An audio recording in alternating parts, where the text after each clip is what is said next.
बिहार के कुछ ऐसे युवा आईएएस की एक ऐसी टीम है जो ग्रामीण इलाकों में बच्चों के बीच शिक्षा का अलख जगा रही है। ये आईएएस अधिकारी अपनी ड्यूटी से हटकर थोड़ा समय आर्थिक रूप से कमजोर बच्चों के बीच व्यतीत करती हैं। ये अलग तरीके से बच्चों को पढ़ाने की कोशिश करते हैं। वो मेधावी बच्चों को उनके सपनों को कैसा पूरा करें, इसके लिए प्रेरित करते हैं। इस टीम में समस्तीपुर के आईएएस संतोष कुमार, गोपालगंज के आरआरटीएस विजय कुमार शामिल हैं। दोनों पदाधिकारी 2014 बैच के आईएएस हैं। युवा आईएएस संतोष कुमार आगमूट कैडर के सचिव के पद के अधिकारी हैं, जबकि विजय कुमार एनई रेलवे में सीईओ के पद पर तैनात हैं।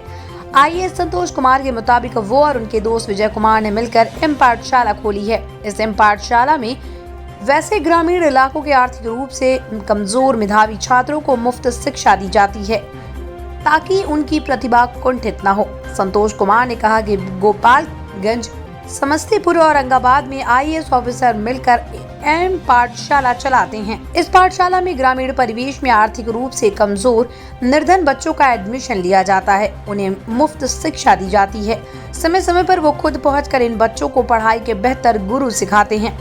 संतोष कुमार ने कहा कि बिहार के छात्र प्रतिभावान हैं, बस उन्हें गाइडेंस की जरूरत है। बेहतर गाइडेंस मिलने से बच्चे न सिर्फ अपने क्लास में बेहतर करेंगे, बल्कि वो भविष्य को लेकर भी बचपन से ही तैयारी करेंगे। माझागढ़ प्रखंड के पिठौरी गांव की छात्रा ऋतु यादव के मुताबिक वो भी एम पाठशाला में पढ़ने आती है। आईएएस संतोष सर के गाइडेंस के बाद उसने अभी से ही सिविल सर्विसेज की पढ़ाई को लेकर फोकस किया है। बहरहाल अधिकारियों की इस पहल से ग्रामीण इलाकों में भी शिक्षा का बेहतर माहौल ये जो एम पाठशाला के बारे में बताना चाहता हूँ कि मैं और विजय, हम दोनों एक ही बैच के ऑफिसर हैं।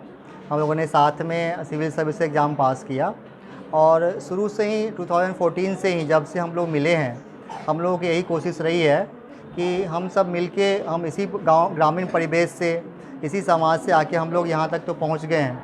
लेकिन अभी भी बहुत सारे ऐसे बच्चे हैं जिनमें टैलेंट है, जिनमें प्रतिभा है, जो मेहनत कश भी हैं, लेकिन कहीं ना कहीं उनको सही मार्गदर्शन नहीं मिल पाता है, उनको एक सपोर्ट नहीं मिल पाता है, गाइडेंस नहीं मिल पाता है, जिसके वजह से वो बहुत आगे अपना करियर नहीं बना पाते हैं और उनका जो एक सपना होता है उस मंजिल तक वो नहीं पहुंच पाते हैं।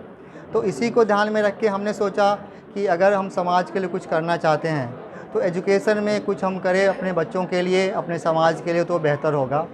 इसी के मद्देनज़र हम सभी ने मिल के, हमारे कई साथी हैं जो कि सिविल सेवा से हैं, सारे अधिकारी हैं, अलग अलग जगहों पे काम करते हैं, लेकिन अपना थोड़ा सा समय निकाल के हम लोगों ने एम पाठशाला की शुरुआत की है। अभी 2 साल हो गया है और इसमें हमारी कोशिश है कि जो लोग गवर्नमेंट सर्विस में हैं वो लोग अपनी सैलरी से ही कुछ पैसा निकाल के अपने यहाँ पे कुछ 1-2 शिक्षक को रखे, कोई ऐसा जगह हो और वहाँ पे वैसे बच्चे जो ज़रूरतमंद हैं, जिनके पास उतना रिसोर्स नहीं है, और जो बच्चे पढ़ने में मेधावी हैं लेकिन किसी कारण से उनके पास इतना रिसोर्स नहीं है कि वो अच्छे कोचिंग संस्थान में, अच्छे स्कूल्स में पढ़ सकते हैं, उनके लिए हमारी कोशिश है कि एम पाठशाला में आए और यहाँ पे निःशुल्क कक्षा 1 से 10 तक बच्चों को पढ़ाया जाता है। और साथ में हम लोग जैसे ही छुट्टी पे घर आते हैं तो हम लोग भी उन बच्चों को गाइड करते हैं और उनको सीधे बात करके, उनको जो अलग अलग हमारा कॉम्पिटिटिव एग्ज़ाम होता है उसके बारे में भी उनको हम गाइड करते हैं, सो दैट कि बचपन से ही उनको एक सपना रहे कि आगे पढ़ लिख के 10th के बाद, 12th के बाद, ग्रेजुएशन के बाद उनको कौन सा डायरेक्शन पकड़ना है, कौन सा कोर्स लेना है और कैसे वो लोग भी गांव से रह के भी एक अधिकारी बन सकते हैं, आईएएस ऑफिसर बन सकते हैं, डॉक्टर्स बन सकते हैं, इंजीनियर्स बन सकते हैं। तो इन सारे चीज़ों के बारे में जो हम लोगों का एक प्रयास है एम पाठशाला के माध्यम से, उसी प्रयास के तहत मैं इसमें आया हूँ। और यहाँ अभी हमने बच्चों से बात किया, इसमें हर एक स्तर के बच्चे हैं, कुछ इस बार 10th का एग्ज़ाम देने। मैं पिठौरी गांव में एम पाठशाला जहां क्लासेस होती है, मैं फ़िलहाल यहां गाइडेंस के लिए आई थी। जो सर ने हमें सिखाया वो रियली बहुत ज़्यादा महत्वपूर्ण था हमारे लिए। उन्होंने हमें बहुत अच्छा गाइड किया कि हमें क्या बनना चाहिए, कैसे क्या करना चाहिए। आज उसी गाइडेंस से हमें समझ में आ रहा है कि हम कहीं से भी बिलोंग करते उससे कोई फ़र्क नहीं पड़ता, हम क्या करते उससे भी फ़र्क नहीं पड़ता। अगर हम मेहनत करेंगे तो हम ज़रूर कुछ बन सकते हैं और हमें सबको, हमारे में काबिलियत है कि हम कुछ भी बन सकते हैं।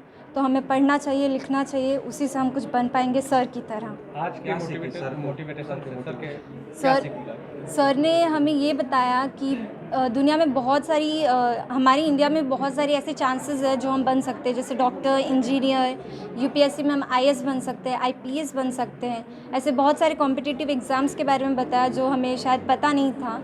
सर ने ऐसे अलग अलग कॉम्पिटिशन्स के बारे में बताया जिसे हम क्रैक कर सकते हैं, चाहे कितना भी मुश्किल एग्ज़ाम क्यों ना हो, हम क्रैक कर सकते हैं। और गांव के भी बच्चे हो तो उससे कोई फ़र्क नहीं पड़ता। सर ने हमें ये प्रेरणा दी कि हम गांव के भी होके फिर भी कुछ कर सकते हैं। पहले तुम्हारा क्या एम था? आप सर ने बताया तो फिर क्या करना? पहले मैंने डिसाइड नहीं किया था कि मुझे क्या बनना है, बट अब सर के गाइडेंस की वजह से अब लगता है कि मैं भी सिविल सर्विसेज क्रैक कर सकती हूँ। सर ने हमें यूपीएससी के बारे में बताया, सो मुझे सच में बहुत अच्छा लगा। UPSC, union public service commission, sir ने उसके बारे में हमें बहुत अच्छा गाइड किया है और शायद हम भी क्रैक कर सकते क्या नाम हैं। है? रितु यादव। लेटेस्ट खबरों के लिए देखते रहिए MUZ न्यूज और ताज़ा अपडेट पाने के लिए चैनल सब्सक्राइब करना ना भूलें।